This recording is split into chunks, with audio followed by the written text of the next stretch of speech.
আসিয়া আর আমাদের মাঝে নেই। এই কিছুক্ষণ আগে সবাইকে না বলে হঠাৎ করে চলে গেলেন আসিয়া। প্রত্যেকটি টিভি চ্যানেলে তাকে নিয়ে নিউজ করা হচ্ছে। আসিয়া, আমরা সবাই তোর কাছে মাপ চাই, আমরা তোরে বাঁচাইতে পারি না। মৃত্যুর পূর্বে আসিয়া বারবার চোখ খুলে কিছু একটা বলতে চেয়েছিল। আসিয়ার সে বলতে না পারা কথাটা হয়তোবার কেউ কোনোদিন বলতে পারবে না। আসিয়া বোঝানোর চেষ্টা করেছিল কি ঘটে গিয়েছিল তার সাথে সেই দিন ঘটনাটা। বোনের বাসায় বেড়াতে যাওয়া আসিয়ার জীবনের সব থেকে বড় কাল হয়ে দাঁড়াবে আসিয়া কোনোদিন চিন্তাও করতে পারেনি। জীবন যুদ্ধের সাথে প্রায় 4 থেকে 5 দিন তিনি লড়াই করেছেন, তবে আসিয়া এই যুদ্ধে বিজয়ী হতে পারেননি। আমার কাছে মনে হচ্ছে আসিয়া চলে যাওয়াই তার জীবনের সব থেকে ভালো হয়েছে। এই নষ্ট পৃথিবীতে বেঁচে থাকার চাইতে পরকালে যাওয়াই সব থেকে উত্তম। আসিয়া মহান আল্লাহ তাআলার কাছে বারবার বলছেন, আল্লাহ তাআলা জান্নাতে আমার জন্য ঘরটি তৈরি করুন, আমি চলে আসছি জান্নাতে। আসিয়া এখনো নাবালক। এই নাবালক শিশুটির জন্য আমরা সবাই দোয়া করি এবং ভিডিওটি তাড়াতাড়ি সবাই শেয়ার করে দিই, যাতে করে সবাই এবার জানতে পারে আসিয়া সত্যি সত্যি আমাদের সবাইকে ছেড়ে চলে গিয়েছে। যদিও এই সোশ্যাল মিডিয়া বারবার আসিয়াকে মেরে ফেলছিল, তারপর আসিয়া জীবিত রয়েছিল। ও বাঁচতে চেয়েছিল ভাই, ও কিছু একটা বলতে চেয়েছিল, কিছু একটা বোঝানোর চেষ্টা করেছিল।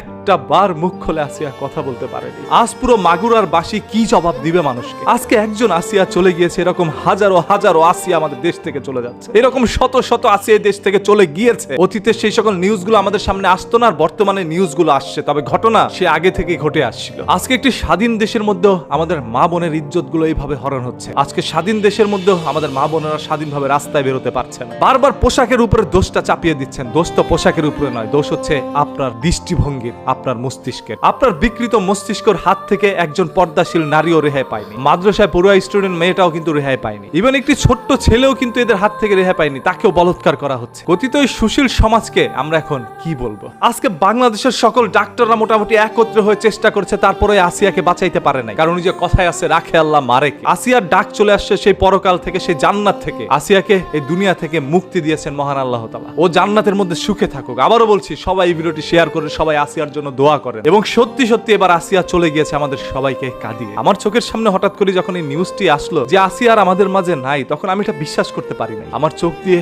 অজস্র অশ্রু ঝরে গিয়েছিল। সেই ছোট্ট বাচ্চাটাকে আমরা কি বাঁচাইতে পারি না? কি দোষ ছিল ওর? ও তো এখন পর্যন্ত ধর্ষণ কাকে বলে সেটা নিজেই জানে। ওর বোনের বাসায় বেড়াতে গিয়েছিল, এটা কি ওর জীবনের সব থেকে বড় দোষ হয়ে গিয়েছিল? দুলাভাই হচ্ছে বড় ভাইয়ের সমতুল্য। আরে যেখানে বাবার হাত থেকে মেয়েরা রেহাই পায় না, আর সেখানে দুলাভাই তো পরের কথা। তীব্র বিচার চাই, তীব্র নিন্দা জানাই, যথাসম্ভব দ্রুত প্রকাশ্যে যেন ধর্ষকের সাজা হয়, আর যেন কোনো আসিয়ার জীবন এইভাবে না যায়। এই ছোট্ট আসিয়াটা বাঁচার জন্য চিৎকার করছিল, তবে ওর মুখটা বন্ধ করে রাখা হয়েছিল। 2-3টি নর পিচাসের উপরে ঝাঁপিয়ে পড়ে। ঘটনাটি ঘটে যাওয়ার পর এখন দোষারোপ কিন্তু তার বোনের দিকেও যাচ্ছে, কারণ ওর বোনের জবানবন্দিতে একবার এক এক কথা বলছিল উনি। এরকম একটি বড় দুর্ঘটনার পিছনে লুকিয়ে আছে ছোট্ট একটি ঘটনা। দাবার চাল কে দিচ্ছে একটু খুঁজে বের করো। আসিয়া বোন, তুমি ওপারে ভালো থেকো। মহান আল্লাহ তাআলা তোমাকে জান্নাতুল ফেরদৌস দান করুক। সবাই একবার কমেন্টে